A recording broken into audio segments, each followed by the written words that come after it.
Hey, g'day. Jethro Chips. I just wanted to do a retort to that last dickhead that did the I support the Melvins doing Kiss too, just so you know.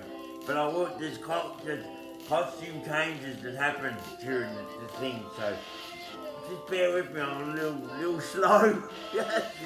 What? Yeah, I know, I'm alright. So I want to do a retort to the Derek Trenticles EP thing, because that dude, he had no right to say that sort of stuff. He just bloody didn't. So I wanted to do, my mate, just, I'm not a mate, I just like, it's like, fucking Jesus,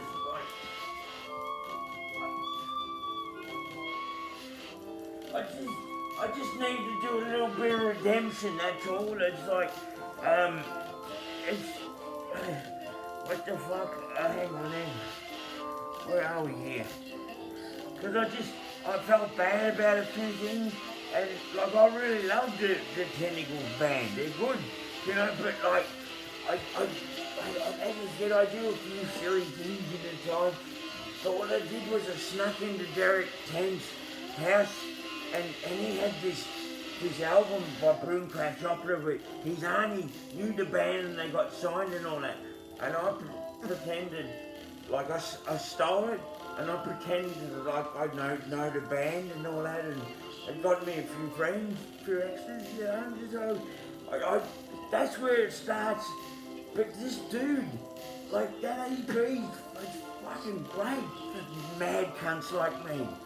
Oh shit. Hang on, look, I'm sorry about that word and all that sort of stuff. I tend to replace the C word with a thing called wall socks. Wall socks. They get beautiful. Oh, first costume change. Hang on, right.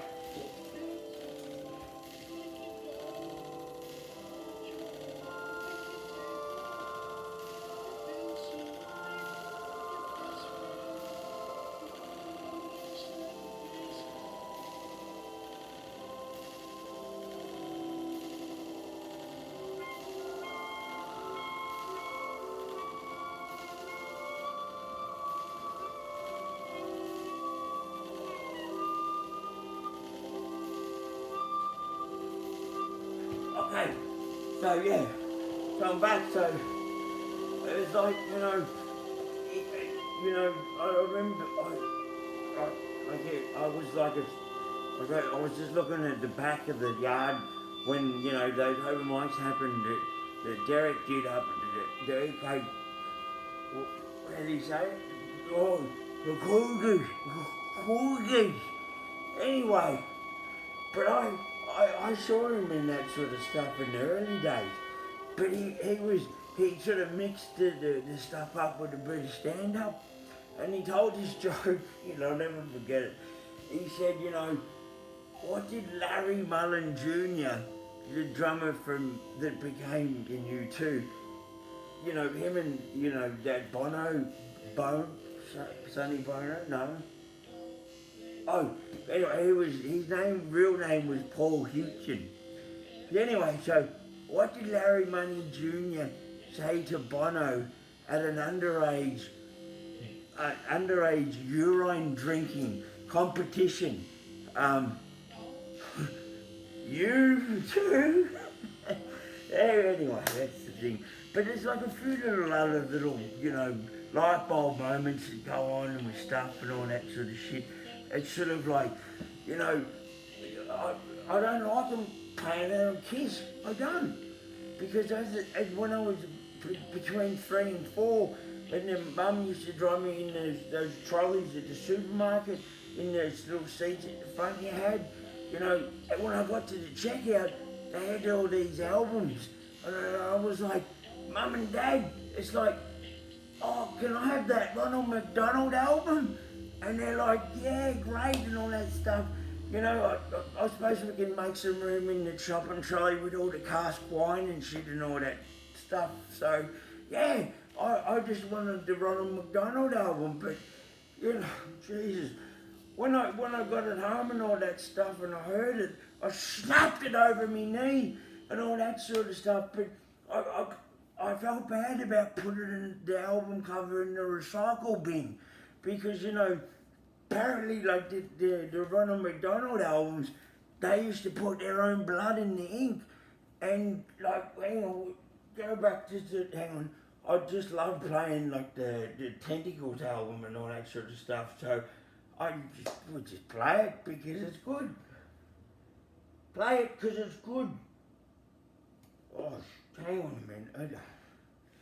Like we have to do this because the whole idea of this is a retort, and we just want to do the right thing by the trenticles.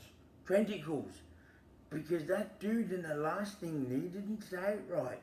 He didn't, I can't speak properly either, but at least I know how to say the word and all that sort of stuff, you know. So, you know, as I said, I reckon I come across Derek's dad in the day. Yeah, I reckon, yeah. No, I didn't. Okay, but I reckon he would have been a pretty good bloke and all that sort of stuff. But the thing is, right, and this is a little bit of outside information, is that crow with the swear thing around the ankle, it wasn't that at all. It was a bloody ibis. It was an ibis fucking flying somewhere where he shouldn't have been with a bloody ankle bracelet, you know, that he got from like a member of the Collingwood Football Club.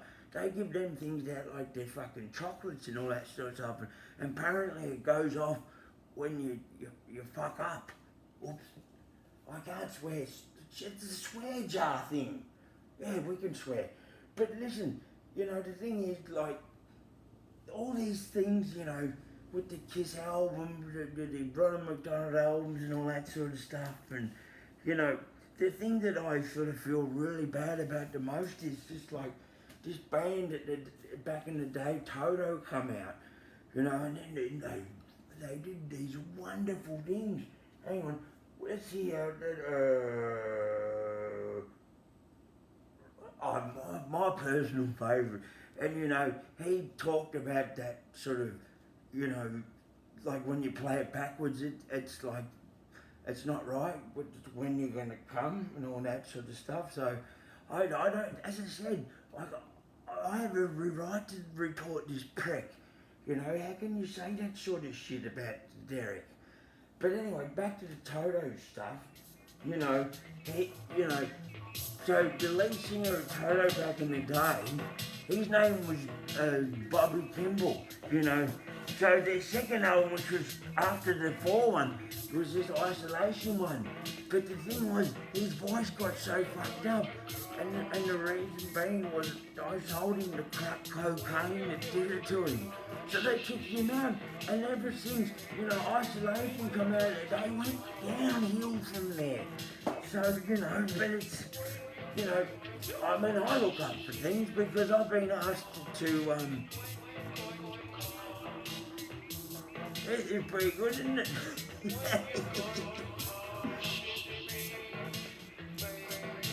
But it's not what the dudes come like.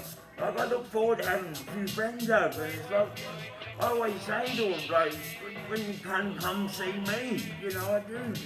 That's what I do, but the thing was, it's sort of like, you know, as I said, you know, I was a bit pissed off with the U2 joke because I love Rattle and Hum. You know, it reminds me of a sort of bad experience that I had when I was, you know, excreting a little bit of the protein out of the thing back in the day, you know.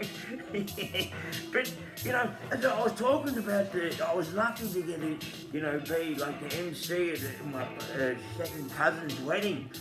I don't know why they did that. Nice second cousin. You just fucking, yeah. But what I thought would be great is like wedding. I don't know much about wedding music, so I got the Cheech and Chong wedding album, and I just spun it. But the thing was, the second last track on there had a bit of a skip in it, and it kept going. And because I was, being like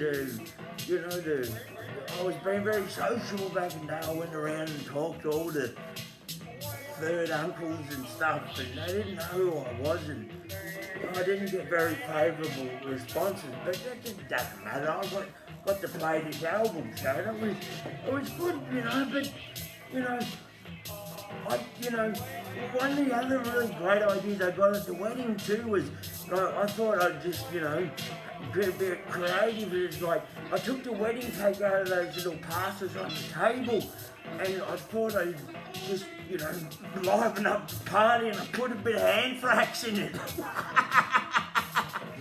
And yeah, so they loved it. I mean, they didn't realise they loved it, but looking back on the beaded video, the guy that he got, the guy filming this stuff, he was a dude that used to go and do like colonoscopies and stuff, but he got fired because you can't ram a fucking video cam up someone's ass.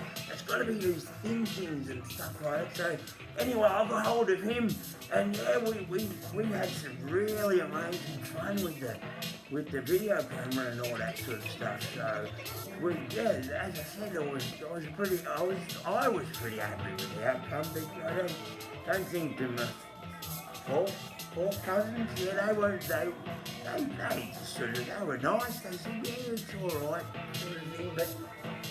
But the whole thing about this Derek Kent thing was just like, I just, that other fuckhead, he's a sporter. The guy that turned the American flag upside down and all that sort of shit. And, he's back, seriously, he's back in 2019, before the coronavirus even happened, he got the jab. Yeah, I don't think that's fucking fair. But before this all took off and before anyone knew it or had it and all that, he had the jab. Yeah, he did. But, I mean, we gotta love this stuff, don't we? It makes us who we are. It makes me who I am. That's not good. I'm not good. But I'm a big supporter of the Iron Maiden. I saw them on at the tour where they really got canned. That Somewhere in Time tour, where they started doing guitar synth. The album before, Aces High, was a fucking beautiful album, And that's the thing too. This dude, he was lying again about the airplane in the terminal. I was there. I was sitting in on the bar stool.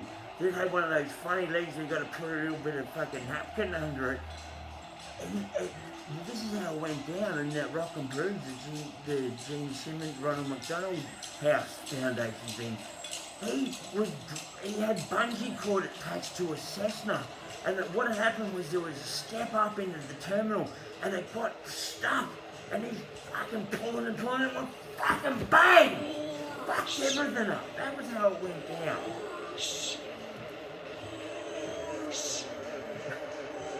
That's like the backtracking stuff. It's sort of like, I got acquitted from court because I did something a bit wrong, and I said I heard a backtrack Kate Sobrano album, and it made me do, it made me go to the massage, just the remedial massage. They do acupuncture in that there too, massage part. But anyway, let's hear this out.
right. Stop the song, finish the fucking segment. Thank you very much. I'm gonna hand this little segment over to the swear jar, because he's a pretty alright. He's alright. Yeah, he's a good bloke, and we'll get it out to you lovely folk in time for the release. So, Trenticles, Jazz, Schmuck, Scum, thing. I can't say it either. I'm sorry, but you know what it is. It's coming out on Bandcamp, July the 21st. Fucking hurry up with that stuff. See you later, people. Jethro Chips, signing out.